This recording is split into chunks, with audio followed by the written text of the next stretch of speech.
buenas, ¿cómo están? Soy Emilio Perini y es para mí un gusto, un auténtico placer estar aquí nuevamente haciendo Tenemos Historia, el programa, el espacio de radio donde nos proponemos conversar con personas, autores, profesionales, historiadores, académicos, no académicos, periodistas, de todo un poco, ¿no?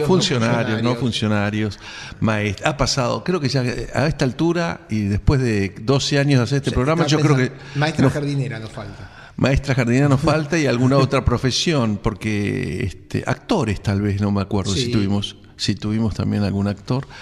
Bueno, tuvimos locutores, a Rolando Hangling, pero hablando precisamente de un tema muy de moda como es la nación india, ¿no? Sí, la nación india. Y la fuerza que tiene. Como saben, este programa lo hacemos desde hace muchos años junto a Omar López Mato. ¿Cómo estás, Omar? ¿Qué tal, Emilio? ¿Qué decís? Hago lo parroquial sí, y hoy sí que va a ser una sorpresa, pues el programa va a andar muy cerca de la literatura, pero la historia siempre está muy cerca de la literatura, ¿no? ¿O no? A veces se confunden. A veces se confunden, qué interesante. Bueno, les recuerdo que nos pueden escribir a programa tenemoshistoria@gmail.com, que estamos en las redes sociales. Este programa está siendo grabado por Daniel Villarroel y va a estar pronto en YouTube y también en Vimeo, Vimeo con B corta, vimeo.com /Tenemos Historia. Allí pueden ver los programas anteriores de este ciclo que ya entró en su temporada número 12. Estoy también en Twitter, @Emilio Perina, y nos pueden encontrar también a través de Facebook Tenemos Historia, Furcio, o el Facebook de Olmo Ediciones. Qué suerte que haces todos los mensajes parroquiales, porque yo cuando vos no estás no los hago. Sí. Tiro cada tanto algún dato, por eso. Muy bien.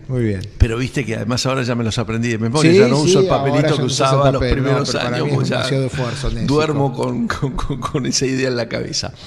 Bien. Y el programa de hoy, seguramente, siempre digo que los programas son todos especiales, pero el de hoy para mí tiene un atractivo enorme, ¿no? Porque vamos a estar hablando de Borges y la historia, de Borges y sus ideas políticas, de Jorge Luis Borges, que es tal vez, para mí, sin ninguna duda, el argentino más trascendente de toda la historia, aunque alguno pueda decir que hoy Francisco, o sea, Jorge Bergoglio o Maradona en su tiempo, o Messi, son muy trascendentes, pero yo quiero ver si cuando pasen 50 años desde la muerte, pero lo que quiero saber es si cuando pasen todavía la gente los va a recordar como hoy. 30 años han pasado de la muerte de Borges, pero estoy seguro que te diría que una centuria más, Borges tiene garantizado un lugar en ese Olimpo tan especial. Y para ayudarnos a pensar y a reflexionar sobre este tema, tenemos la visita de Alejandra Salinas, que es profesora de Teoría Política de la UCA y del ESEADE, y que ha escrito en el año 2010 un libro sobre la filosofía política de Borges. ¿Cómo estás, Alejandra? ¿Es un libro o es un ensayo? Muy bien. Es el libro que empezó en aquel momento y terminó publicándose el año pasado. Así que, porque yo tenía el recorte el dato, acá, claro. El dato acá. Ese fue uno de los primeros artículos que inspiraron, digamos, después el libro. Pero bueno, muchas gracias por la invitación. No, al contrario. Además, la oportunidad de poder hablar de Borges en este programa me parece más que fascinante, ¿no? Sin duda. Justo los otros días en una cena, la cena de Yom Kippur, precisamente, en casa de mi amigo Marcelo Polakov, en la comunidad en Córdoba, alguien nos preguntaba a Marcelo y a mí sobre cómo empezar a leer a Borges, y yo me incliné más por la poesía, no sé por qué, pero recomendé la poesía y recordé que el poeta Gonzalo Rojas, el poeta chileno, había dicho en un seminario que organizamos en la Secretaría de Cultura en 1999, una cosa que para mí es fantástica porque es la descripción más precisa que escuché sobre Borges. Y él decía que sus ensayos se leen como cuentos, sus cuentos resuenan como poesía y su poesía nos deja pensando como si fueran ensayos, ¿no? Y yo creo, no sé si Alejandra estás de acuerdo con eso, ¿no? Pero tiene esa magia la escritura de Borges. Yo creo que Borges estaría de acuerdo con ese comentario, porque era alguien que repetía constantemente que para él los géneros no existían, los géneros literarios eran un invento y que en realidad lo que existía era la escritura, y que debido a nuestras incapacidades o limitaciones mentales nos gustaba encasillar los textos según el género al que pertenecían. Pero la belleza literaria, decía él, es una sola, ¿no? Y me parece que sería el primero en decir que su poesía tenía ensayo, que sus cuentos eran filosóficos. Así que sí, sin duda, estoy de acuerdo con eso. Bien, nos falta ver que hubiese considerado si hacía una novela. Pero bueno, ese es un tema aparte. Es cierto. Bien. Sí. Vamos a hacer la presentación de los auspicios del programa y enseguida estamos conversando con la profesora Alejandra Salinas sobre Borges y la política y Borges y la historia, porque le dedicó unos cuantos poemas a la historia.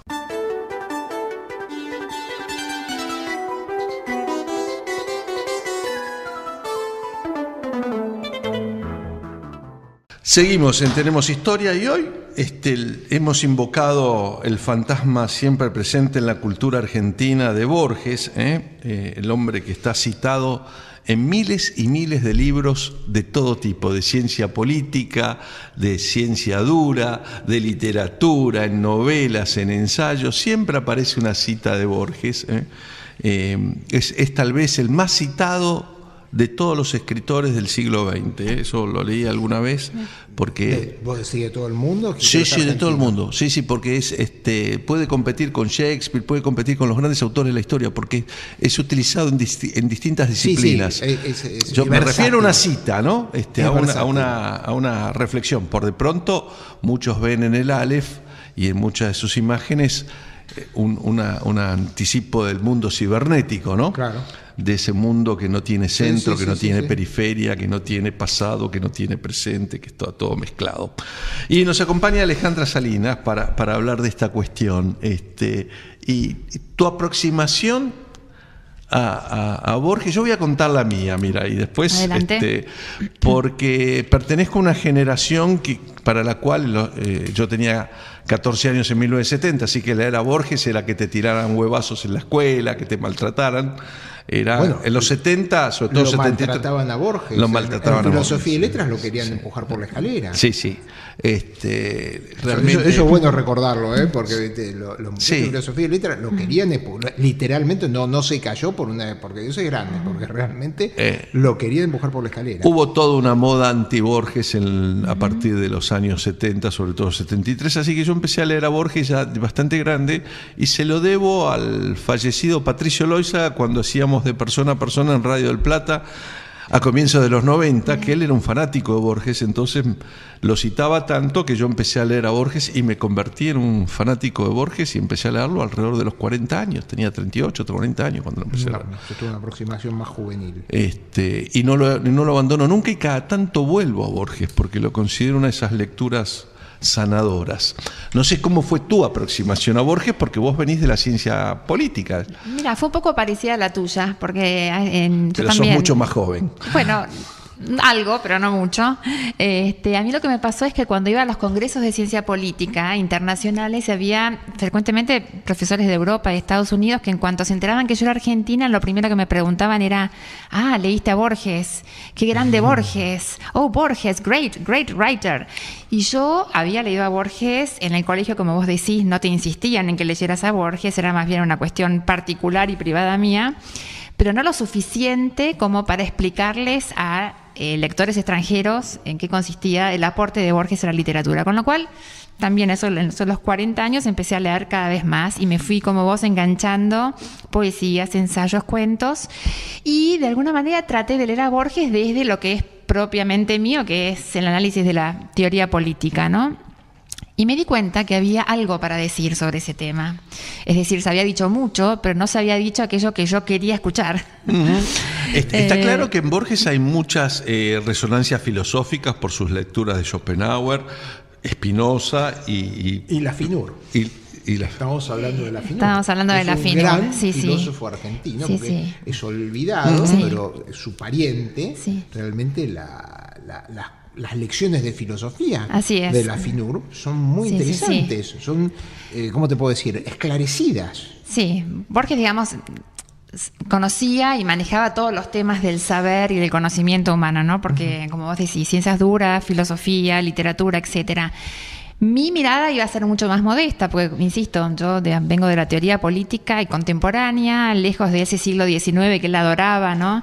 Que admiraba bastante. Entonces me empecé a preguntar... El siglo XIX es el siglo. Es el siglo. Me empecé a preguntar, bueno, qué había para decir sobre Borges y la política. En muchas entrevistas él siempre insistía que a él no le interesaba la política. Es más, que no leía los diarios, ¿no? En alguna ocasión tildó a los diarios de museos de noticias efímeras, ¿no? Entonces, sin duda, esos comentarios se prestaban para que uno pensara que era una persona indiferente hacia las cuestiones cívicas, apático, encerrado en una burbuja de cristal literaria, etcétera. Que hay varias gente que piensa eso, ¿no?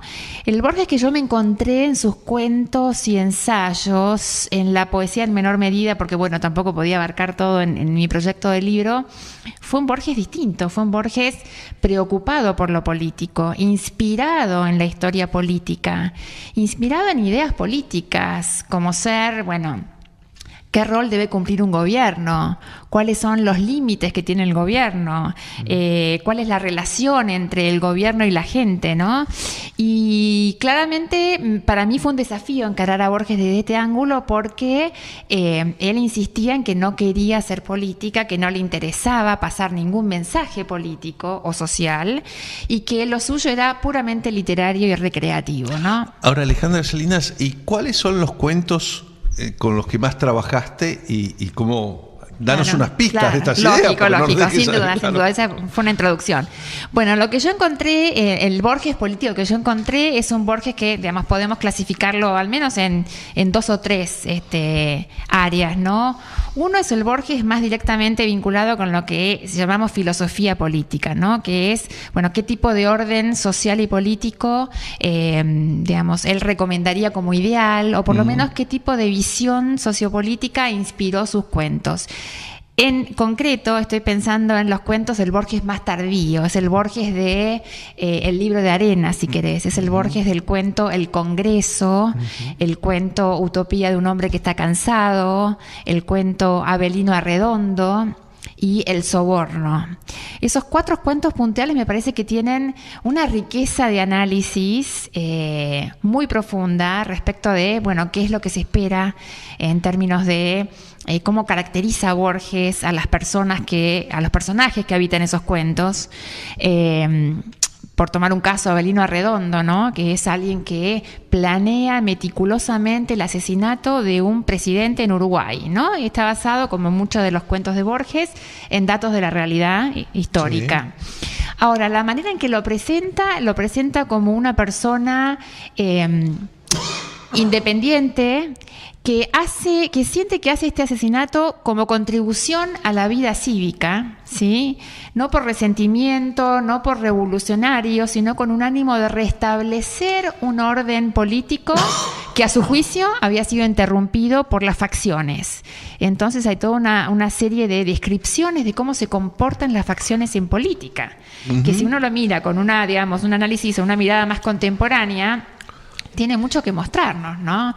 Las facciones de gente fanática que de repente entran a un bar y le dicen a Avelino, tenés que decir viva el presidente, ¿no?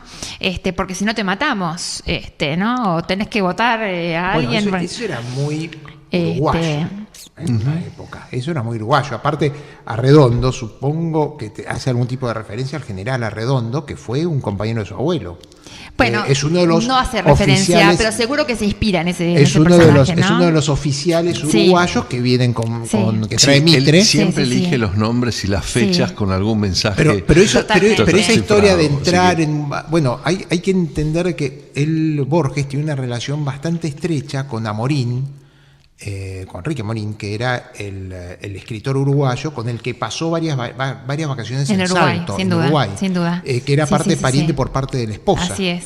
Y lo llevó a ver cómo se comportaban en esa zona, que era en la década del 50 era bastante salvaje esa zona. Y el único asesinato, la única muerte que Borges presencia es en Uruguay. Mira, que justamente en un boliche entra uno y un duelo criollo y lo matan. Y era también en ese momento, es decir, los blancos y los colorados y se agarraban.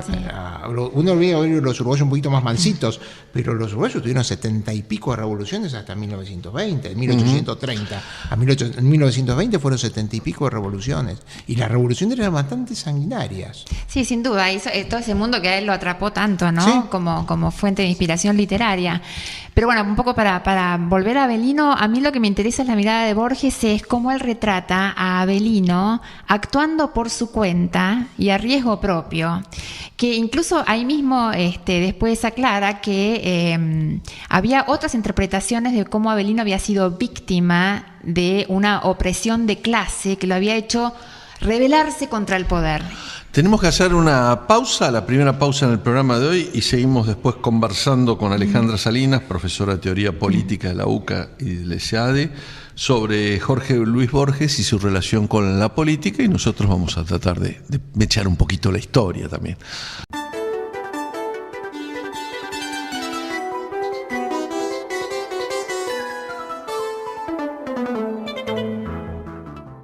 Seguimos en Tenemos Historia. Hoy nos visita Alejandra Salinas, profesora de Teoría Política de la UCA, y estamos hablando de Jorge Luis Borges y sus ideas políticas.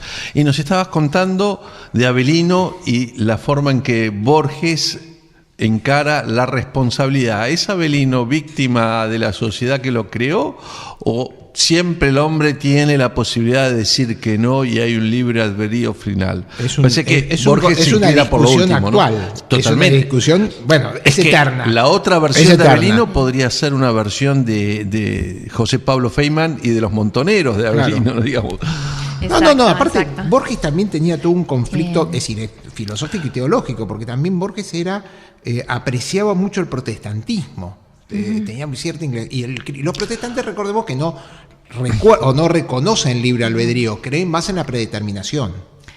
Sí, yo creo que algo de eso hay. En el caso de Avelino, lo interesante es que él va contra una corriente que en esa época, este libro es del 1970, ¿no? Es la época en que Borges empieza a replantear todo ese culto del coraje, como lo llama, ¿no? Ese culto del gaucho, del valiente, del cuchillero, que a su juicio, hacia esta época, ya había provocado demasiada conflictos políticos y violencia política, ¿no? Déjame acá hacerte una interrupción, porque hace poco, viendo por televisión las clases que en Canal 7 dio Piglia sobre Borges, magistrales, muy interesantes, yo me quedé asombrado y encantado por una historia que él contó, que Piglia contó. No pude encontrar todavía de dónde había sacado la fuente, pero que aumentó mi admiración por Borges, porque en la explicación de Piglia, Borges se convierte en un escritor universal y en el Borges que conocemos en 1943, año fundamental por varias razones, y me quedé pensando, y hago un paréntesis que me disculparán los oyentes si soy muy errático, pero vos decías que Borges no leía los diarios, pero para no leer los diarios tenía una conciencia muy fuerte de las cosas que pasaban en su momento, las cosas políticas. Vos estás hablando de los 70, y en 1943 estaba claro que los alemanes iban a perder la guerra, pero Borges había sido antinazi muy tempranamente, ya en el año 33, 34, Borges adhiere a todas las manifestaciones antifascistas y presenta el nazismo como un horror. Y dice Piglia en esa clase que esto a Borges le planteó una suerte de contradicción, porque su poesía, sobre todo, su culto al coraje, la poesía gauchesca, su nacionalismo y su respeto por los ancestros y la historia, en un extremo terminaban en el nazismo, y Borges es consciente de eso y entonces resuelve cambiar su literatura.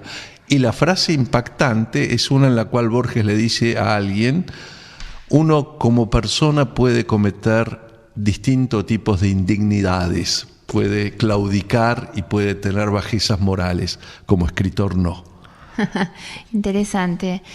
Ahora, vos decís que el cambio para vos es en los 70 y no en los 40. Yo no sé si estoy tan de acuerdo con la opinión de Piglia. Me parece que en todo caso lo que sí marca a un Borges de antes y después es el fenómeno del peronismo, ¿no? Más que el nazismo, digamos. Son los fenómenos locales lo que a él lo hacen reflexionar sobre qué podemos esperar de la política y qué valores políticos habría que defender, ¿no? Bueno, el fenómeno del peronismo, perdón, es el que es un antes y después en la vida de Borges, ¿no? Eso sin duda, porque además fue perseguido y sufrió distintas cuestiones. Claro, incluso en respecto de que, insisto, de qué valores, ¿no? O sea, el Borges de los 30 y de los principios de los 40 es un Borges que admira la idea de democracia, admira, por decirte, a Walt Whitman, que es un canto a la democracia universal, admira a Ralph Emerson, que también es un canto a la democracia de personas responsables, libres, etcétera. Sí.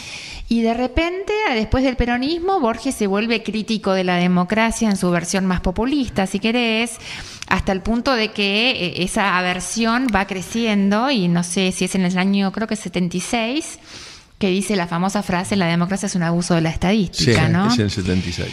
Pero bueno, esa versión va creciendo en la medida que el peronismo fue impregnando la historia política del país. Y ahí es cuando justamente en esa década del 70 Borges reflexiona retrospectivamente y dice: yo fui parte de lo que contribuyeron con el culto del coraje, ¿no? Yo fui el que le cantó a los cuchilleros y ahora tenemos esto, tenemos la barbarie, tenemos la revolución, tenemos la violencia. Él había dedicado un poema a la Revolución Rusa, uno de sus poemas juveniles, sí, también. Muy temprano había sido socialista. Claro, las afinidades políticas de Borges son otra historia, ¿no? Que no siempre, digamos, corren a la par de sus cuentos, ¿no? Porque si uno mira todas sus afiliaciones, fue desde socialista, irigoyenista, después fue liberal, conservador, antiperonista, después volvió a ser anarquista, ¿no? O sea, yo te iba a decir que para mí, en general, en el fondo lo que hay es un anarquista, ¿no? Eso es lo que él dice. En el fondo es un anarquista. Eso es lo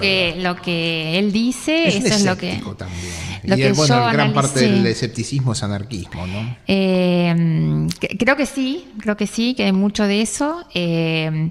Estrictamente hablando, el anarquista no cree en ningún tipo de gobierno. Esa era una ilusión que tenía el padre de Borges, ¿no? Claro. Borges más bien, digamos, termina creyendo en un gobierno muy mínimo, ¿no? De hecho, cuando le dan el gran premio del Fondo de las Artes, lo primero que él dice es: esto es una ironía, porque yo, que soy anarquista spenceriano, estoy recibiendo un premio del Estado. Claro. No podría claro, recibirlo. En realidad, sí, minimiza el Estado y minimiza la intromisión del Estado en los asuntos individuales. Eso sí, sin duda. Y lo interesante que les comentaba hace un rato es que esta beta viene del padre, ¿no? El padre de Borges había leído a Spencer, lo cita a Spencer en sus escritos y lo admiraba. Y era un anarquista en la línea de Spencer, como dice Borges, ¿no? No así el íntimo amigo del padre de Borges, que fue Macedonio Fernández, ¿no? Que también era anarquista, pero no en la línea de Spencer.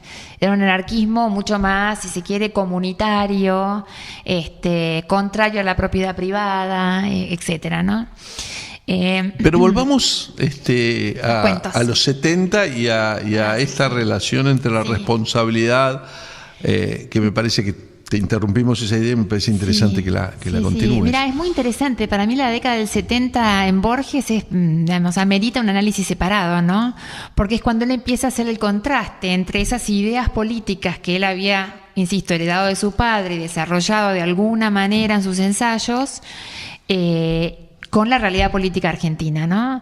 Y entonces otro de los cuentos que te mencioné hace un rato, que es El soborno, claramente marca lo que es la ética protestante que mencionaba Oscar, que es una ética de la responsabilidad, del respeto a la palabra empeñada, de la meritocracia, de reconocerle al otro lo que es debido. Spenceriana también. Con una ética que para Borges era una ética más, si se quiere, latina o más oportunista. Y esa década marca ese doble Borges, ¿no? Por un lado, el que añora lo que ya no sabe que no va a tener en su vida, al menos, que es un regreso a esos valores del siglo XIX, de Estado muy limitado, respeto por la ética cívica, etcétera. Bueno, el doble Borges es algo que Borges te hubiera aceptado, yo creo que sí. Permanentemente, yo creo ¿no? Que sí, al sí, otro sí, es sí. al que le suceden las cosas. Yo creo que sí. Hay algo, volviendo al documental de Piglia, que es fantástico, porque alguien que lo conoce de arriba abajo, Borges es Piglia. Hay algo, sin embargo, que yo me acuerdo que haber oído y digo, no sé si Borges estaría tan de acuerdo. Piglia lo retrata como un aristócrata y anticapitalista. Y bueno, con ese rótulo me fui a buscar de vuelta los textos, y yo lo que encuentro más bien en Borges es que se sentía parte de una burguesía laburadora, como decimos hoy, ¿no? Y la aristocracia eran esas personas que se dedican al ocio y al placer y a viajar y a pasarla bien, y él, que había trabajado tanto durante su vida escribiendo y dando cursos, etcétera, se sentía alejado de ese mundo, ¿no? Un poco mundo tardíamente, digamos, empezó a trabajar. Quiero decirte que el primer empleo de Borges fue a los 38 años. Bueno, pero comparado con los aristócratas, él Claro. se Bueno, sentía que había trabajado. pero supongo ¿viste? que se estaba refiriendo a una aristocracia intelectual. No. A un grupo selecto de intelectuales. No, una aristocracia en el sentido más social, te diría, de la gente que se dedica a pasarla bien, digamos, y no hace nada, Sí, ¿no? No era el caso de él. Sí. No era el caso de él. Y por otro lado, el anticapitalismo, entiendo de dónde viene el rótulo, pero yo diría que Borges era más bien indiferente a los sistemas económicos. O sea, si vos lees este cuento que mencioné hace un rato, Utopía de un hombre que está cansado, en ese cuento, fíjate que es un cuento, digamos, futurista, ¿no? En el mundo del futuro casi no hay bienes, no hay propiedades. La gente vive de una forma muy austera. Y me parece que de alguna manera ese es el Borges más honesto o transparente, ¿no? Uno que digamos, puede vivir perfectamente bien en la austeridad. De hecho, me estoy acordando de un comentario que no sé a dónde lo vi publicado, me hizo mucha gracia. Parece que cuando Vargas Llosa lo va a entrevistar a un departamento, creo que fue en la calle Maipú, un departamento modesto, sí, aparentemente, es muy modesto, sí. Enseguida Vargas Llosa le dice, ay, pero Borges, usted vive acá, ¿no? Y entonces, bueno, hacen la entrevista y se va. Y no sé si ese mismo día Borges le comenta a alguien, me vino a entrevistar un tal Vargas Llosa, yo creo que era un agente inmobiliario, porque quería que me mudara. Con una de las típicas humoradas de Jorge Luis Borges, que sobre todas las cosas también tenía un humor formidable. Vamos a hacer una nueva pausa en Tenemos Historia y después seguimos conversando con Alejandra Salinas, profesora de Teoría Política de la UCA y autora de un ensayo sobre Borges y la política.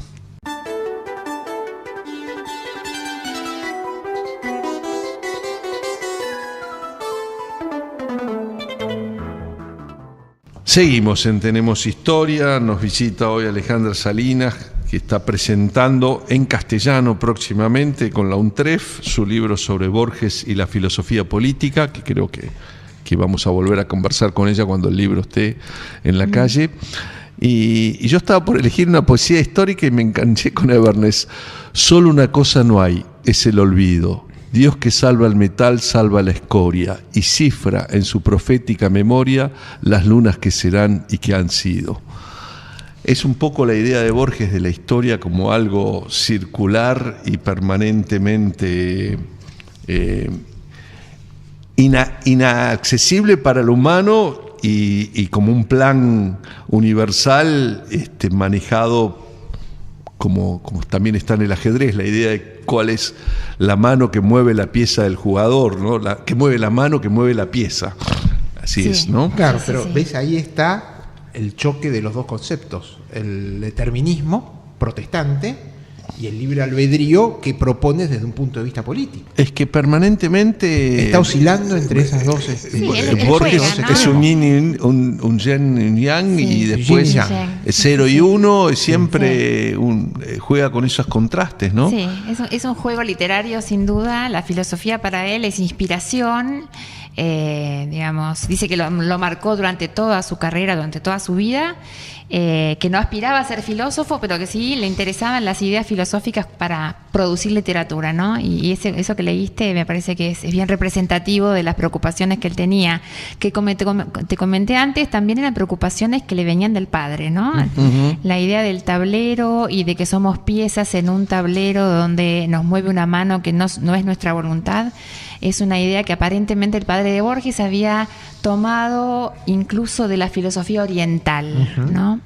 sería otro tema interesante para tocar. Ahora, de los poemas, perdóname, Omar, de los poemas más conocidos, vinculados, tenemos el de la muerte, el general Quiroga va en coche a la muerte, el poema conjetural, que es probablemente uno de los más conocidos y más importantes de Borges, esta idea de narrar desde el que va a morir. Bueno, la historia del fraile Aldao y de Narciso Laprida. Claro. Es interesante, esa poesía daba para muchísimo, ¿no? A mí ¿Cuál te gusta? Siempre me gusta mucho el poema conjetural, porque insisto, más que filósofa vengo de las ciencias sociales y de la política. Me parece que el poema conjetural representa bien ese doble Borges, ¿no? Dividido entre los libros y los cuchillos, ¿no? O sea, atraído por ambas cosas, por la vocación de leer y de escribir que él tenía, pero también por esa vida valiente y corajuda que sucedía allá afuera y que le era totalmente ajena, ¿no? Y después esa definición, por fin me encuentro con mi destino sudamericano. Esa es fuertísimo, ¿no? Un destino que nos marca de alguna forma que la barbarie es casi genética, ¿no? Era un poema, bueno, bastante cuestionable desde el punto de vista de la posibilidad de evolucionar hacia otro tipo de sociedades, ¿no? Pero hay una expresión que es la que tiene Laprida. En algún momento Borges dice que lo invade un júbilo secreto, ¿no? Y uno se pregunta, ¿y por qué júbilo de morir acuchillado, no? Es el júbilo, para mí, es el júbilo del valiente, de que sabe que va a morir en su ley y a mucha honra. Bueno, y ese es un dato que sí es un dato familiar y ancestral en Borges. La muerte de Narciso Laprida es más terrible. Porque en realidad no es que lo acuchillan, nadie sabe bien cómo lo y dicen que murió emparedado, que lo cerraron en una casa y lo tapiaron. Bueno, es el caso. Y otros dicen que lo pusieron en la tierra y le pasaron por arriba con los caballos. Es decir, el cadáver de Laprida nunca se juntó, nunca se conoció. Pero él fue, fíjate vos, hombre que había declarado la independencia, era cabo en el ejército, en la batalla del Pilar. Era cabo. Y estaba junto a Sarmiento. Sarmiento se escapa también porque lo conocían ahí. Bueno, vos andate, pero lo habían tomado prisionero. Y la historia de Aldao es muy curiosa porque Aldao es una figura histórica bastante olvidada porque es incómoda para todo el mundo. Un fraile que es general del ejército, que es federal y que había estado con San Martín. Entonces hay una historia, la iglesia no quiere saber nada, los federales no quieren hacer nada. Mientras él estaba conviviendo en Mendoza con 3 mujeres como gobernador, Rosas estaba mandando a fusilar a Camilo Gorman. Era un sinsentido. Entonces la iglesia no quiere saber nada, los federales no quieren saber nada y los unitarios. Y es curioso, Sarmiento escribe un trabajo bastante apologético del fraile Aldao, ¿no? En su momento. Pero bueno, esto creo que es el único que rescata la figura del fraile Borges, ¿no? Los gauchos, ahí vienen los bárbaros. Sí. Yo creo que en otra oportunidad Borges decía que su poesía era de tipo autobiográfica y confesional, ¿no? Y yo creo que... Lo que pasa es que él veraneó bastante tiempo en San Rafael con uno de los descendientes, en la casa de los Aldao, que era uno de los descendientes del fraile, y de ahí debe haber conocido la historia. Pero yo creo que él se siente dividido también, como Laprida, entre lo que es el amor por la cultura, la civilización, la lectura, la literatura, puedes englobar todo, digamos, lo que representa ese mundo, y después la acción política, ¿no? La lucha, el poner el cuerpo, el salir a defender algo. Y a él, digamos, le hubiera gustado de alguna manera tener esa vida de aventuras. O por lo menos eso dicen sus letras, ¿no? Sí. Bueno, entonces, el final del poema que le dedica a Sarmiento merece una abstraído en su larga visión como en un mágico cristal, que a un tiempo encierra las 3 caras del tiempo, que es después, antes, ahora. Sarmiento, el soñador, sigue soñándonos. Me parece que esos juegos y esas pequeñas definiciones que tira en una línea, está la del destino sudamericano. Yo estaba buscando el poema conjetural y no lo encontraba. La Fundación Mítica de Buenos Aires. También uno podría leerla como una visión de la política y de la historia, ¿no? Porque empieza contando, y fue por ese río de sureña y de barro que las pruebas vinieron a fundarnos la patria. Y después dice que no, que probablemente no, que fue en la Boca, y empieza a jugar con otras ideas, ¿no? Es en Gurruchaga y Guatemala. Sí, Guatemala, Serrano, Paraguay y Gurruchaga. Claro, es esa cuadra. Que una de esas cuadras ahora es Borges. Yo viví mucho tiempo en esa cuadra, por eso la conozco. Sí. Y después, bueno, sí, que si la ciudad fue fundada en el Riachuelo, o ahora nuestro amigo Javerson opina que la ciudad fue fundada más arriba del Riachuelo, no fue fundada en Parque Lezama, sino porque no hay ningún tipo de resto que haya encontrado en Parque Lezama y está muy bien estudiado, sino que fue fundada más arriba del Riachuelo, pero la zona esa se ha llegado al más al norte, más difícil de entrar, entonces tiene suspendido la investigación. Me salgo del tema del programa, pero hay dos líneas ahí donde está el humor de Borges, con su estrellita roja para marcar el sitio en que ayunó Juan Díaz y los indios comieron.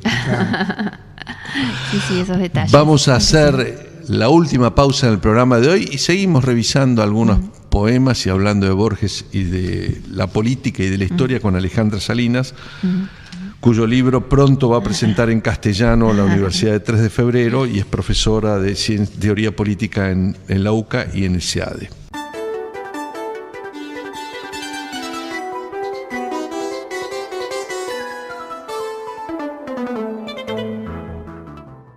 Último bloque del programa de hoy que estamos haciendo aquí en Tenemos Historia con Alejandra Salinas, profesora de teoría política de UCA y SEADE, que se ha dedicado a estudiar las ideas políticas de Borges. Y la verdad es que este programa da para muchos programas, porque les quiero contar que en cada corte seguimos conversando y los temas fluyen y fluyen, ¿no es así? Así es. Bueno, no sé. Ahora, si primero destacar esto de que el poema conjetural se publica en un libro de 1964 que se llamaba El otro, el mismo, así que más dualidad que esa, difícil, ¿no? Si claramente Borges, permanentemente hay dos Borges. Sí. Ahí, pero ese poema había salido publicado originalmente en La Nación en el 1943, sí. Después del golpe. Así que es bastante simbólica la fecha de publicación. Y nos íbamos al último Borges, al libro Los Conjurados de 1985, que es un libro de poemas interesantísimo. El año pasado hicimos una presentación con María Kodama, estaba el rabino Daniel Goldman, ¿quién más estaba en la mesa? Estaba la senadora con mandato cumplido, Tensoro, y me estoy comiendo a alguien, bueno, creo que éramos 4 o 5, bueno, no importa. El hecho es que el tema eran los conjurados, y para María Kodama es la síntesis del Borges perfecto. Ella dice que en los conjurados está condensada toda la obra anterior, y yo que para esa presentación me lo había leído entero el libro, aunque en realidad la idea era solo hablar del poema Los Conjurados, llegué a la conclusión de que sí, que había muchas cuestiones que aparecen tratadas una y otra vez y repetidas, y como decíamos al comienzo del programa, ¿no? Para Borges los temas hay mucha política presente también, y también a mí el que más me gusta es el hilo de la fábula, ¿no? Que empieza el hilo que la mano de Adriana dejó en la mano de Teseo, y después más adelante dice: las cosas ocurrieron así. Teseo no podía saber que del otro lado del laberinto estaba el otro laberinto, el del tiempo, y que en algún lugar prefijado estaba Medea. El hilo se ha perdido, el laberinto también se ha perdido. Él juega mucho con estas ideas de tiempo, de laberintos, de circulares, y desde la política, ¿por qué te interesó Bueno, me interesó más que nada porque transmite una manera de ver la realidad que es esperanzada, ¿no? Algunos de los que han escrito sobre Borges los ven como un pesimista radical, un nihilista, un escéptico total. Pero fíjate que acá él termina, ¿no leíste el final? Sí, ahí voy, lo estaba guardando. El final precisamente es: nunca daremos con el hilo. ¿Acaso lo encontramos y lo perdemos en un acto de fe, en una cadencia, en el sueño, en las palabras que se llaman filosofía o en la mera y sencilla felicidad? Exacto, entonces me parece que es un final muy esperanzador. ¿En qué sentido? En el sentido que si pensamos que el hilo es el sentido de la vida y el laberinto es la realidad en la que vivimos, nunca vamos a entender del todo dónde estamos ni qué es lo que estamos haciendo, pero hay actos individuales, históricos, que nos hacen pensar que sí le damos sentido a nuestras vidas. Siendo felices, escribiendo una poesía, haciendo un programa de radio, siendo buenos ciudadanos. Y son esos pequeños actos los que eventualmente nos salvan, como diría en el poema Los Justos también, ¿no? Uh-huh. ¿Quiénes salvan al mundo? Los salva la gente que hace algo, ¿no? La gente que aporta, la gente que confía, la gente que espera, que trabaja al jardín, que escribe. Y entonces no termino de ver a un Borges escéptico radical en estas líneas, ¿no? Me gusta pensar que él, sin duda que es, escéptico en el sentido del conocimiento. No podemos conocer el cosmos ni a nosotros mismos, pero no en el sentido de que es posible darle alguna orientación a lo que hacemos, ¿no? De duda, siempre deja un resquicio sí. Certidumbres no las hay. Certidumbres no las hay, pero sí. hay un camino. Bueno, pero hay una ilusión, ¿no? Hay una ilusión de camino. Hay una ilusión, es una ilusión que él particularmente... él le pone fichas, como dicen los chicos hoy, ¿no? Él le pone fichas a seamos ilusionados, ¿no? Y por eso mismo también en Los Conjurados habla de esta confabulación entre gente que defiende la paz, la tolerancia, y se han dispuesto, creo que es la frase, se han dispuesto a ser razonables, ¿no? Como si ser razonables fuera algo imposible en este mundo, cada vez más difícil. Se trata de hombres de diversas estirpes que profesan diversas religiones y que hablan en diversos idiomas. Han tomado la extraña resolución de ser razonables. Han resuelto olvidar sus diferencias y acentuar sus afinidades. Es fantástico. Y este es además el ultimísimo Borges, porque estos sí son los últimos trabajos. 85 y que probablemente escribió en esos últimos años de su vida, ¿no? Hacías referencia recién, Omar, y tenemos que ir cerrando el programa, que daría para seguir hablando un montón. Por lo menos yo siempre de Borges me quedo con ganas de seguir leyendo y seguir hablando. Con una referencia a las ventanas que siempre deja abierto. Y yo hace muchos años había pensado un programa de radio sobre una frase de un libro de Borges o de un cuento, donde la frase era casi todo es otra cosa. Y a mí me gustaba esa idea de hacer un programa que lo genial de la frase es el casi, ¿no? Porque digamos, con eso ya te deja abierta esa dualidad y esa ambiguidad. Casi todo es otra cosa.